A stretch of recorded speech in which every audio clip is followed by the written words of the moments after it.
Sonar cube. Sonar cube అనేది ఇది ఒక సెక్యూరిటీ టెస్టింగ్ టూల్ అన్నమాట. సో దీని ఇంట్రొడక్షన్ ఏంటి అంటే ఇలా చూద్దాం ఒకసారి. సో మనం ఎక్లిప్స్ తో వర్క్ చేసుకోవచ్చు. ఇది సోనార్ ప్లగ్ఇన్ అనేది మనము యాడ్ చేసుకోవచ్చు. ఆ ప్లగ్ఇన్ పేరు ఏంటంటే ఇక్కడ సోనార్ లింట్ అని ఉందా. సో ఇదన్నమాట సోనార్ లింట్. ఈ ప్లగ్ఇన్ ని మనం ఎక్లిప్స్ లో యాడ్ చేసుకోవాలి. సో అసలు సోనార్ ఎందుకు వాడతారు అంటే మనకి ఈ సోనార్ అనేది ఇప్పుడు మనము టెస్టింగ్ రాస్తాం. ఓకే, టెస్టింగ్ కోడ్ రాస్తాం. టెస్టింగ్ ఒక జావా క్లాస్ రాసినప్పుడు ఆ క్లాస్ లో మనకి కొన్ని అన్యూజ్డ్ వేరియబుల్స్ ఉంటాయి, యూజ్డ్ వేరియబుల్స్ ఉంటాయి. మరి అన్యూజ్డ్ వేరియబుల్ దగ్గర వార్నింగ్స్ వస్తూ ఉంటాయి. సో మనము ఆ కోడ్ ని టెస్ట్ చేసేటప్పుడు మనకు తెలియాలి ఎక్కడెక్కడ వార్నింగ్స్ ఉన్నాయి, ఎన్ని వార్నింగ్స్ ఉన్నాయి, ఎన్ని అన్యూజ్డ్ ఉన్నాయి, అవన్నీ కూడా ఇది చూస్తుంది అనమాట. అందుకే ఇక్కడ ఇక్కడ ఇచ్చి చూడండి ఏం రాసిండ్రు ఇక్కడ. That helps you detect and fix the quality issues as you write code in Java. జావాలోనే కాదు ఇంకా చాలా రకాల ప్రోగ్రామింగ్ లాంగ్వేజ్ సపోర్ట్ చేస్తే చూద్దామండి. అంటే మీరు రాసిన దానికి ఓకేనా అన్యూజ్డ్ మెథడ్స్ కానీ అన్యూజ్డ్ వేరియబుల్స్ కానీ ఎక్కడెక్కడైతే వాడారో అవన్నీ కూడా ఫైండ్ అవుట్ చేస్తుంది అనమాట. ఇది అంత మంచి ప్లగ్ఇన్ అని చెప్పొచ్చు అనమాట మనం. ఓకేనా. సో ఇది ఎట్లా యాడ్ చేయాలి ఎక్లిప్స్ కి అంటే మనం డైరెక్ట్ గా మార్కెట్ ప్లేస్ కి వెళ్ళాలి. హెల్ప్ కి వెళ్తే ఎక్లిప్స్ మార్కెట్ ప్లేస్ కి వస్తుంది. డైరెక్ట్ గా అక్కడ ఫైండ్ లో సోనార్ లింట్ అని టైప్ చేయండి, లేదు అంటే మీకు సోనార్ అని టైప్ చేయండి. చేయగానే ఇలా వస్తుంది. ఇక్కడ నేను ఆల్రెడీ ఇన్స్టాల్ చేసిన కాబట్టి అన్ఇన్స్టాల్ అని వచ్చింది. సో మీరు ఏం చేయాలంటే ఇక్కడ ఇన్స్టాల్ అని వస్తుంది, క్లిక్ చేయండి. క్లిక్ చేస్తే మనకి ఇన్స్టాల్ అయిపోతుంది. దాని తర్వాత ఇక మనం ఎలా రాయాలి అనేది మనం నెక్స్ట్ వీడియోలో చూద్దాం. ఇప్పుడు సోనార్ అంటే ఏంటి, సోనార్ క్యూబ్ అంటే ఏంటి చూద్దాం అనమాట. సోనార్ క్యూబ్ అంటే ఏంటి అంటే ఇది ఓపెన్ సోర్స్ సెక్యూరిటీ టూల్ అనమాట. మనం జావాతో వర్క్ చేసినప్పుడు కంప్లీట్ గా మనం ఓపెన్ సోర్స్ టూల్సే వాడతాం మనం. ఇది ఎవరు ఎస్టాబ్లిష్ చేశారంటే సోనార్ వాళ్ళు చూసారనమాట. ఇది మీరు గుర్తుపెట్టుకోవాల్సింది ఏంటంటే ఇక్కడ సెక్యూరిటీ టెస్టింగ్ టూల్ అనమాట. సోనార్ క్యూబ్ అనేది సెక్యూరిటీ టెస్టింగ్ టూల్ అది గుర్తుపెట్టుకోవాలి. సెక్యూరిటీ టూల్ అని కూడా అంటారు అన్నమాట. ఓకేనా. సో సెక్యూరిటీ టూల్ ఎందుకు వాడతారు, ఇది ఏంటిదంటే ఫర్ ఎగ్జాంపుల్ మనం అనాథరైజ్డ్ యూజర్, అనాథరైజ్డ్ యూజర్ అని రెండు రకాలు ఉంటారు అనమాట. అయితే ఆ అనాథరైజ్ యూజర్ యాక్సెస్ చేయొద్దు, మన డేటాను సేవ్ చేసుకోవాలి, చేసుకున్న తర్వాత not accessible by any unauthorised user, ఇట్లాంటి దాన్ని ఇది సెక్యూరిటీ టూల్ అనేది వాడుతుంటారు అనమాట. సో దాంతో పాటు ఇది జనరల్ గా ఏంటంటే ఇది జావా ప్రోగ్రామింగ్ లాంగ్వేజ్ రాశారు. ఇక్కడ చూడండి sonar cube is return in the Java programming language. Java అంటే ఇప్పుడు కోర్ జావా అనేది బేసిక్ అయిపోయింది ఈ రోజుల్లో. జనరల్ గా ప్రతి వాళ్ళకి కోర్ జావా రావాల్సింది. ఎందుకంటే ప్రతి టూల్ కూడా ఆల్మోస్ట్ జావాలోనే రాస్తున్నారు. ఇప్పుడు మీకు ఏ అడ్వాన్స్ టెక్నాలజీ వచ్చినా కాస్త బేసిక్ జావా ప్రోగ్రామింగ్ లాంగ్వేజ్ వస్తేనే కాస్త మీకు బెటర్ ఆపర్చునిటీస్ కూడా ఉంటాయి అన్నమాట. సో ఈ సోనార్ క్యూబ్ లో కూడా చూడండి, సోనార్ క్యూబ్ టూల్ కూడా చూడండి జావా ప్రోగ్రామింగ్ రాశాను అనమాట, దానిపైన రాశాను. ఓకేనా. సో ఇదేంది మరి ఎందుకు వాడతారు use of the sonar cube అంటే చూడండి ఇక్కడ రాసిన test the quality of the code and execute the automatic reviews. So test the quality of code అంటే మనం ఇంత ముందు చూసాం.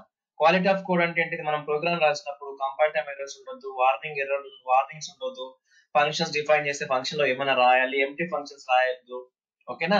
సో మనం రన్ చేసినప్పుడు ఇది మనకి రివ్యూస్ ఆటోమేటిక్ ఇస్తుంది అనమాట. ఎగ్జిక్యూట్ ద ఆటోమేటిక్ రివ్యూస్ అని అంటే మనం ఇంకోటి బగ్స్ అన్నాం కదా, ఇక్కడ ఏంది ఈ ఐడెంటిఫై ద బగ్స్ అనమాట. అంటే బగ్స్ ఎక్కడ ఉన్నాయో ఫైండ్ అవుట్ చేస్తుంది. మనకు చిన్న లేఅవుట్ వస్తుంది, చిన్న మనకి ఒక కన్సోల్ లాగా వస్తుంది, దాంట్లో మనకి కనిపిస్తాయి అనమాట ఇక్కడ ఏ లైన్ దగ్గర ఉందనేది.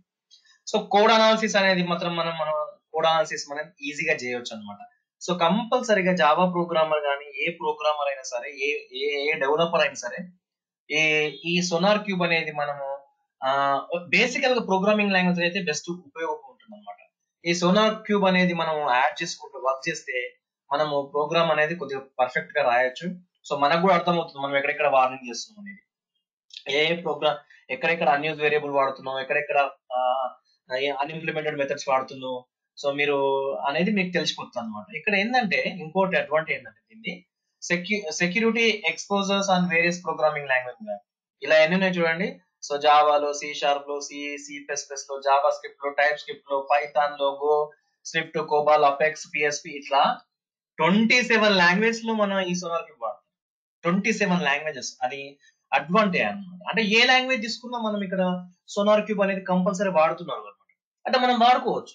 మనము సోనార్ లింట్ అనేది ఎక్లిప్స్ లో ప్లగిన్ యాడ్ చేసుకొని మనం వాడుకున్నాం అనుకోండి, మన ప్రోగ్రామర్ బగ్స్ కానీ, ప్రోగ్రామర్ రివ్యూ కానీ, కోడ్ కవరేజ్ కానీ మనకి చాలా బాగుంటుంది కదా. ఇక్కడ చూడండి మళ్ళీ it will generate the reports of code coverage. So code coverage అనగానే మీకు సోనార్ క్యూబ్ కాకుండా ఇంకొకటి సో ఎమ్మా గానీ, సో ఈసీఎల్ ఎమ్మా గానీ, ఎక్లిమమ్ అంటారు దాన్ని. సో అట్లాంటి కొన్ని ప్లగిన్స్ ఉంటాయి, అవి వాడుతూ ఉంటారు జనరల్ గా జావా డెవలపర్స్. ఓకేనా. సో దాంతో పాటు ఇది వాడారనుకోండి మీకు కాస్త బెటర్ గా ఉంటుందని చెప్పొచ్చు. మళ్ళీ ఇంకోటి ఏంది, కాంప్లెక్సిటీ ఆఫ్ కోడ్. అంటే కాంప్లెక్సిటీ ఆఫ్ కోడ్ మనకు అర్థమైపోతుంది ఎక్కడ కాంప్లెక్సిటీ అంటే ఎట్లా కష్టతరంగా ఉన్న దగ్గర మనము రాసినప్పుడు ఎర్రర్స్ వచ్చినప్పుడు, రిపీటెడ్ కోడ్ వాడుతున్నప్పుడు, ఓకేనా, బగ్స్ ఉన్నప్పుడు ఇదంతా కూడా సేమ్ అన్నమాట. ఇదంతా కవరేజ్ లో కవర్ అయిపోతుంది, కోడ్ కవరేజ్ లో. ఇది ఇంకొక advantage of one more advantage of sonar cube అన్నమాట. ఓకేనా.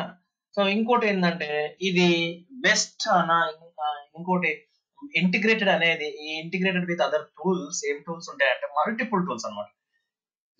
యాంట్ తో ఇంటిగ్రేట్ చేయొచ్చు, మ్యావన్, గ్రాండిల్, జెన్కిన్స్, ఇంకా డాకర్, ఏ టూల్ అయినా మనము మల్టిపుల్ టూల్స్ తోని మనము ఇది వాడొచ్చు. ఏమంటుంది అందుకే SonarQube offers complete analysis with multiple tools like Ant, Maven, Gradle, Jenkins and so on. అంటే మనకి ఇంకా ఎన్ని టూల్స్ అయినా వాడచ్చు. ఇవేంటిది మనకు బిల్డ్ టూల్స్ అన్నమాట.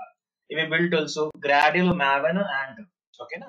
సో తర్వాత Jenkins continue integration, continuous deployment tool అంటారు దీన్ని. సో ఇట్లాంటి టూల్స్ కూడా మనం ఇది హెల్ప్ అవుతుంది అనమాట.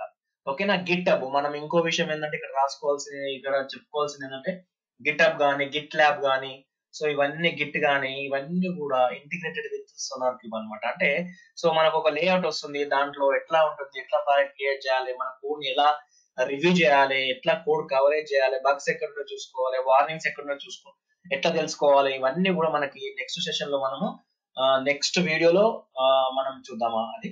సో థ్యాంక్ యూ అండి, థ్యాంక్ యూ ఫర్ వాచింగ్, ధన్యవాదాలు.